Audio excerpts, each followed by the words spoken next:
प्रश्न यह है कि अक्सर देखने को मिलता है कि अच्छे लोग, पुण्यात्मा लोग, भक्त लोग दुखी पाए जाते हैं, जबकि पापी व्यक्ति सुखी होते हैं।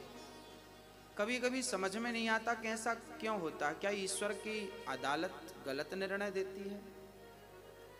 ये क्यों होता है? प्रत्यक्ष देखने को मिलता है। इसके पीछे कारण है। एक गुरु जी के 2 शिष्य थे। दोनों शिष्य बहुत पढ़े लिखे थे, समझदार थे। एक शिष्य की आदत जरा गंदी हो गई थी और एक शिष्य तो रोज सत्संग करता था। जहां कथा हो जाए दौड़कर पहुंच जाता, कथा भी सुनता, कीर्तन भी करता और मस्ती से अपना भगवत प्रेम बढ़ाता। एक तो सत्संग करता और दूसरा शिष्य जो था वो वैश्या के घर जाता था। वैश्या मुजरा करती थी ना, उसे बहुत अच्छा लगता था जब वो नाचती थी। बहुत सुंदर थी ना वो वैश्या, उसे देखने के लिए लोगों की भीड़ लग जाती थी।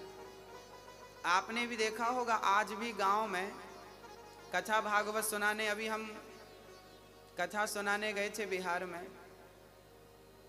तो वहाँ लोगों ने बताया कि महाराज जी कथा में इतनी भीड़ नहीं है, इन गांव वालों को पता बस चल जाए कि कोई नाचने वाली आई है तो सबसे ज़्यादा बूढ़ों की भीड़ लगती है।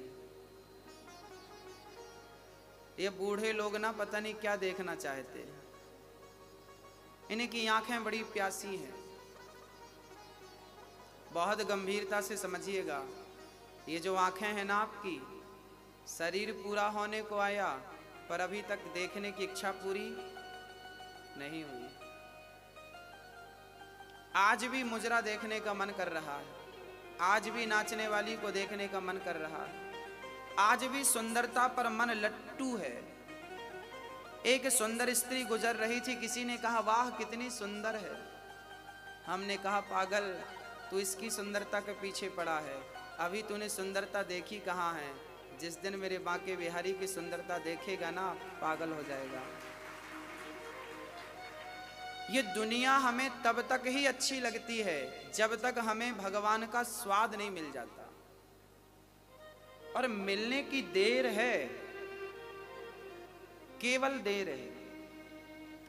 एक शिष्य जाता वैश्या का नाच देखता, जबकि दूसरा शिष्य जाता तो वो कथा सुनता। एक दिन वैश्या के घर से लौट रहा था शिष्य, तो सिर्फ रास्ते में सोने से भरी एक पोटली प्राप्त हो गई। रास्ते में सोना मिल गया ढेर सारा। और ये सत्संग करने वाला जब अपने घर गया तो रास्ते में इसके पांव में एक लोहे की कील लग गई, और वो कील ऐसी लगी कि उसके पांव को फाड़ती हुई, हड्डी में चुभती हुई आर पार हो गई पांव में, पंजे में। अब वो लंगड़ाता हुआ गुरुजी के पास गया। गुरुजी, भगवान का न्याय कैसा है? मैं सत्संग करने जाता था तो मुझे कील लग गई, और वो वैश्या का मुजरा देखता था तो उसे सोना मिल गया। ये भगवान का निर्णय कैसा है? अरे वो गलत काम करता था तो उसे कील लगनी चाहिए थी, उसका नुकसान, पर आपने तो हमारा पांव उड़ा दिया। ये भगवान का निर्णय कैसा है?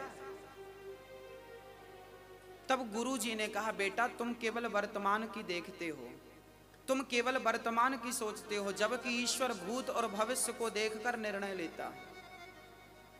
हमें पता नहीं कि कल क्या होने वाला है, लेकिन भगवान को पता है कि कल क्या होने वाला है। तो गुरुजी ने कहा, बेटा वो जो तुम्हारा मित्र था ना जिसे सोना मिला, आज के दिन उसे बहुत बड़ा खजाना मिलने वाला था। आज के दिन वो राजा बनने वाला था, पर वैश्या का संग किया, समय का दुरुपयोग किया, उसका पुण्य क्षय हो गया। और भगवान ने कहा कि इसे राजा बनना था, क्योंकि पिछले जन्म में इसका पुण्य ज्यादा था, इसे राजा बनना था, पर वैश्या का संग कर करके इसने सारा पुण्य खत्म कर लिया। इतने से सोने से इसे तसल्ली करनी पड़ेगी। और तुम्हें